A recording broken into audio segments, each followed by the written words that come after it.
Assalamualaikum warahmatullahi wabarakatuh. Perkenalkan, nama saya Muhammad Ilyas dengan NIM 2302020025 dari Prodi Informatika kelas A1. Di sini saya akan membahas sebuah studi kasus tentang bagaimana mengoptimalkan kinerja perangkat IoT untuk sistem pemantauan kualitas udara di kota besar. Sebelum masuk ke poin-poinnya, saya akan membahas apa itu IoT. IoT atau Internet of Things adalah konsep yang memungkinkan objek fisik untuk berkomunikasi dan bertukar data melalui jaringan internet. IoT dapat menghubungkan berbagai perangkat seperti mesin, sensor, kendaraan, peralatan rumah tangga, dan lain sebagainya untuk berinteraksi satu sama lain. Ada 4 poin utama yang akan saya bahas di dalam video ini. Yang pertama, arsitektur prosesor yang ideal. Yang kedua, cara menghemat konsumsi daya. Yang ketiga, peran change memory. Dan yang keempat adalah metode kompresi data yang efisien. Baiklah, di sini saya akan menjawab untuk pertanyaan yang pertama. Perangkat IoT memiliki tantangan. Salah satunya adalah kebutuhan untuk memproses data secara real time. Untuk itu, kita membutuhkan arsitektur prosesor yang ideal. Menurut saya, arsitektur yang ideal pada studi kasus ini yaitu arsitektur Harvard. Karena memori instruksi dan datanya terpisah, sehingga memungkinkan prosesor untuk mengakses keduanya secara bersamaan.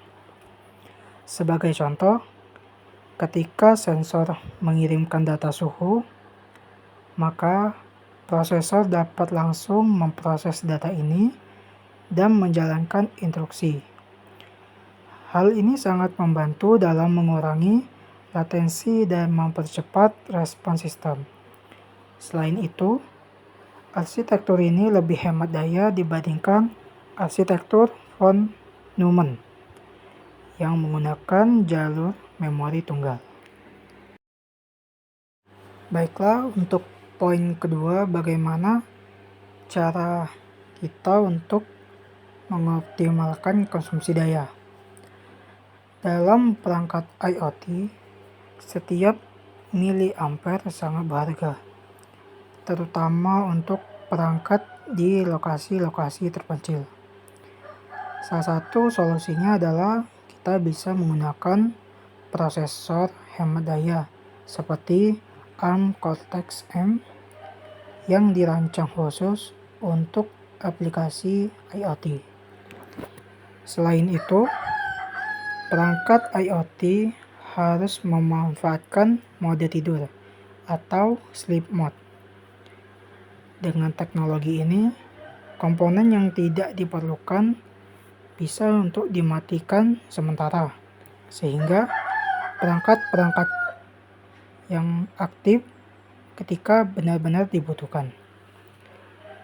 Teknik lain yang dapat digunakan yaitu menggunakan dynamic voltage dan frekuensi scaling, di mana prosesor menyesuaikan voltase atau frekuensi kerjanya sesuai dengan beban kerja.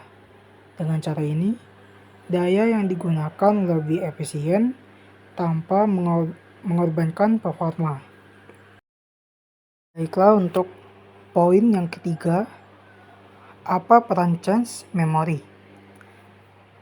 Cache memory adalah solusi utama untuk mengatasi keterbatasan memori perangkat IoT.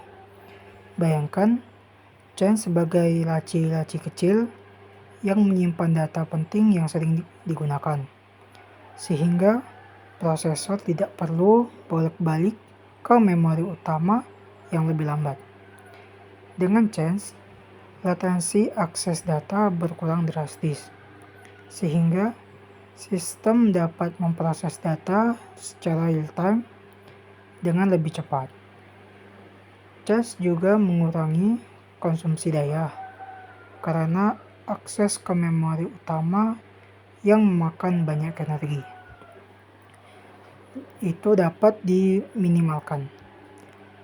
Sebagai contoh, di dalam aplikasi pemantauan kualitas udara, data sensor yang sering diproses seperti suhu atau kadar polutan bisa disimpan sementara di chance.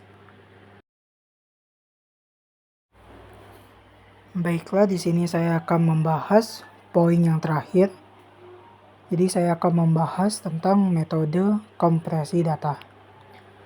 Di dalam sistem IoT, data yang dihasilkan sensor bisa sangat besar.